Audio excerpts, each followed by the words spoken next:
ঘটনা আপনাদের বলি। এরে আমার মায়েরা, তোমাদের কোনো ইজ্জত ছিল না, তোমাদের ইজ্জত দেওয়া হয়েছিল, তোমাদের সম্মান দেওয়া হয়েছিল, কিন্তু তোমাদের সম্মান তারা ছিনিয়ে নিয়েছিল। ওরা যেন নবী মুহাম্মাদের লোক নয় রে, ওরা যেন ছিল আবু জেহেলের লোক, ওরা যেন মুসার লোক নয় রে, ওরা যেন ছিল ফেরাউনের লোক। তোমাদের ইজ্জত, তোমাদের সম্মান ছিনিয়ে নিয়ে তোমাদের গর্তের ভিতরে পুঁতে দিল। কেমন করে পুঁতে দিল? তোমাদের উপরে কোনো দয়া ছিল না, তোমাদের উপরে কোনো মায়া ছিল না, তোমাদের উপরে কোনো ভালোবাসা ছিল না, তোমাদের উপরে কোনো কিছুই ছিল না। ভাইজান বন্ধুরে, একটি ছোট্ট ঘটনা আপনাদের বলি। আমি মনিরুদ্দিন, আমার নাম হলো মনিরুদ্দিন, আমি হলাম আখেরি জামানার লোক। আমি কোন জামানার লোক? আখেরি জামানার লোক। আমার নাম কি? মনিরুদ্দিন। আমার বিবির কাছ থেকে আমি বিদায় নিয়ে এসেছি। আমি যখন বাড়ি থেকে বেরিয়ে আসলাম, হাজারার মাকে ডেকে বললাম, ওগো হাজারার মা, ভালো করে থেকো, ভালোভাবে চলো, সুন্দর করে থেকো, ভালো করে কপাট দরওয়াজাগুলি লাগিয়ে দিও। আমি এতক্ষণ পরে ফিরে যাব। আমি যেমন আমার বিবির কাছ থেকে বিদায় নিয়ে এসেছি, আমার বিবিকে যা বলার আমি তাই বলে এসেছি, কিন্তু ওই জামানার নাম হলো জাহেলিয়াতের জামানা, আর ওই যুবকের নাম হলো দাহিয়া কালবি। ওই যুবকের নাম কি? দাহিয়া কালবি। ওই দাহিয়া কালবি আমারই মতো বিদায় নিয়ে বাড়ি থেকে আসছে। বাড়ি থেকে আসার সময় বিবি সাহেবারে ডাক দিয়ে বলছে, ওগো বিবি সাহেবা রে, আমার সুন্দরী রমণী বিবিরা, তোমারে রেখে চলে গেলাম, বেশ কিছু দিনের মতন চলে গেলাম। বিবিরে বেঁচে থাকলে দেখা হবে, মরে গেলাম তো চলে গেলাম। বিবিরে তবে বিদায় কালে তোরে একটি অনুরোধ জানাই, তোমার তুমি জানো গর্ভবতী, তোমার গর্ভে ছেলে আছে না মেয়ে আছে জানি না, বেটা আছে না বেটি আছে জানি না, কিন্তু বিবিরা তুই জানো আমার বিবি, আমি জানো তোর স্বামী, তুই জানো আমার বিবি, আমি জানো তোর স্বামী, তুই জানো আমার কথার ব্যতিক্রম করতে পারিস না। ওগো বিবি সাহেবা রে, সুন্দরী রমণী, তোমার গর্ভে থেকে যদি ছেলে সন্তান হয় তাকে লালন পালন করো, আর মেয়ে সন্তান যদি হয় তার গলাটা টিপে জিন্দাই কবর দিয়ে দিও। এই কথা বলে বিবিকে এই কথা বলে যেন বাড়ি থেকে বেরিয়ে গেল। বাড়ি থেকে বেরিয়ে যাওয়ার পরে বেশ দূর লম্বা সফরে চলে গেল, কিন্তু ইতিহাস বিশ্বের কাছে হবে, বিশ্ব তার সাক্ষী থাকবে। ওই দাহিয়া কালবির বিবির পেট থেকে যেন ছেলে সন্তান হলো না, যেন মেয়ে সন্তান হয়ে গেল। কোন সন্তান হলো? মেয়ে সন্তান হয়ে গেল। কিন্তু হায়রে দয়াপতি দরদিনী মা, হায়রে জনম দুঃখী মা, হায়রে দয়াপতি দরদিনী মা, হায়রে জনম দুঃখী মা, মা যেন সন্তানকে মারতে পারে না। সেই সন্তান হোক না কেন, সেই সন্ততি হোক না কেন, সেই ন্যাংড়াই হোক না কেন, সেই লুলাই হোক না কেন, সেই কানাই হোক না কেন, সেই বোবাই হোক না কেন, ভাইরা যারা মাকে খোঁটা দিয়ে কথা বলে, যেই মাকে আমি বিদায় করে দিয়েছি, যার ঘরে মা নাই তাকে বলো মা কাকে বলে, যার ঘরে মা নাই তাকে বলো মা কাকে বলে। রে আমার মায়ের, আমার বন্ধুরা, যারা মাকে খোঁটা দিয়ে কথা বলো, মা কাকে বলে রে আমাকে জিজ্ঞাসা করো, মা কাকে বলে রে আমাকে জিজ্ঞাসা করো। আপনারা বলবেন মনিরুদ্দিন ভাই তুমি আরবি পড়েছো তার জন্য নাকি জানো?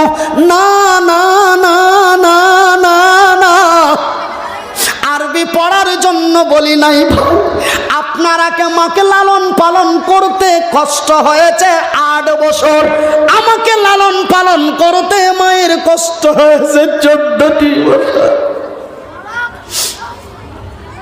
তবুও যেন মা আমাকে ফেলে দিতে পারেনি, তবুও যেন মা আমাকে মেরে দিতে পারেনি। মা যদি চাইতো রে, যেই দিন মায়ের গর্ভে থেকে এসেছিল সেই দিন যেন মা আমাকে নারী ভুড়ির সঙ্গে ভাঙা হাড়িতে ভরে, পলিথিনের মধ্যে ভরে মা যেন পানির মধ্যে ফেলে দিতে পারত। কিন্তু না রে না, মা এতই দয়ার জিনিস, না রে মা এতই মায়ের জিনিস, না রে না, মা এতই ভালোবাসার জিনিস। মা কোনোদিন তার সন্তানকে ফেলে দিতে পারে না। আমি মনিরুদ্দিন আমার পকেটের কলমটা দিয়ে লিখে দিচ্ছি বন্ধু, মায়ের পেট থেকে যদি ছাগলের বাচ্চা হয়ে যায় মা যেন তাও মারতে পারে না। তবে দাহিয়া কালবির বিবি মেয়েটাকে কেমন করে মেরে দিতে পারে? মেয়েটাকে যেন মেরে দিতে পারলো না, মেয়েটাকে যেন সুন্দর করে লালন পালন করে, আদর যত্ন স্নেহ করে যেন মেয়েটিকে সুন্দর করে মানুষ করলো। বেশ কিছুদিন পরে দাহিয়া কালবি বাড়ি ফিরলো। দাহিয়া কালবি বাড়ি ফিরে আসার পরে ছোট্ট মেয়েটা যেন টুকটুক টুকটুক করে বাড়িতে ফিরে। দাহিয়া কালবির নজর পড়ে গেল, এই মেয়েটা কে রে, এই মেয়েটা কার রে? এই মেয়েটা কি নাকি আমার বিবির তো গর্ভধারণা রেখে গেছিলাম, তবে আমার বিবির গর্ভ তো খালি দেখতে পাই, তবে মেয়েটা কি নাকি আমার বিবি নাকি ভয়ের কারণে বলে না। বিভিন্ন চিন্তাধারার দিক দিয়ে মেয়েটা যেন আমার বলে একান্ত স্বীকার করলো। সুন্দর করে বিবিরে ডাক দিয়ে বলে, ওগো সুন্দরী রমণী বিবি সাহেবা, বিবিরা কেবলমাত্র জানতে পারলাম, কেবলমাত্র জানতে পারলাম, অল্প টাইমে জানতে পারলাম এই মেয়েটি যেন আমার। ওগো বিবি সাহেবা, যখন জানতে পারলাম মেয়েটি আমার, আমি যেন নিজেকে আনন্দে আনন্দিত হয়ে, আমি যেন নিজেকে বড় উল্লাসিত হয়ে, আমি যেন বড় খুশি হয়েছি। বিবিরা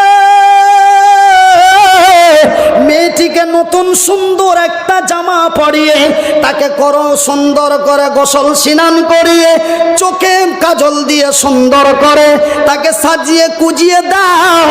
আমি মেয়েটাকে নিয়ে যেন বাজারের দিকে যাব। এমন একটি ব্রিটিশ চাল ছেলে, এমন একটি আমেরিকান চাল ছেলে যেন মেয়েটিকে যেন বিবির কাছ থেকে হাতিয়ে, মেয়েটিকে বিবির কাছ থেকে হাতিয়ে নিয়ে যেন বাজারের দিকে গেল না, যেন শহরের দিকে গেল না, যেন এক জঙ্গলের মধ্যে চলে গেল। এক জঙ্গলের ভিতরে এক পাহাড়ের কিনারায় যেন গর্ত খুঁড়তে আরম্ভ করলো। মেয়েটাকে যেন জিন্দাই ওই গর্তের মধ্যে দাফন করে দেবে। ভাইজান বন্ধুরে লম্বা ঘটনা না বলে গর্ত করা হয়ে গেল। সুন্দর করে মেয়েটিকে ডেকে বলে, রে আমার মা শুন, তোমার আমি এতক্ষণ ধরে যেই গর্তটি খুঁড়লাম, এই গর্তটি খোঁড়া সঠিক হয়েছে কিনা দেখ। ভাইজান বন্ধুরে, রে আমার আব্বা জানেরা, রে আমার ভাই জানেরা, রে আমার বন্ধুরা, রে আমার মায়েরা, রে আমার বোনেরা, এবার মেয়েটি বাবার কথা শুনে যখন গর্তটির দিকে দেখতে গিয়েছে, বাবা তার পিছন থেকে ধাক্কা মেরে দিল। মেয়েটি গর্তের ভিতরে পড়ে গেল। মেয়েটি তার নিজের প্রাণ বাঁচাবার জন্য, মেয়েটি নিজের জীবন বাঁচাবার জন্য, মেয়েটি দুনিয়াতে বেঁচে থাকার জন্য, ভাই গো আমার ডান দিকে, আমার বাম দিকে, আমার সামন দিকে, আমার পিছন দিকে যেন আমার চাইতে শিক্ষিত বুদ্ধিজীবী লোক বসে আছেন, যেন আমার বাবার সমতুল্য লোক বসে আছেন, যেন আমার চাচা সমতুল্য লোক বসে আছেন, যেন আমার শিক্ষক সমতুল্য লোক বসে আছেন। আপনাদের বিবেককে বুঝিয়ে বলুন তো, এই দুনিয়াতে বেঁচে থাকার চাইতে বড় অধিকার আর আছে? কথা বলে লজ্জা পাবেন না। আছে এই পৃথিবীতে বেঁচে থাকার চাইতে বড় অধিকার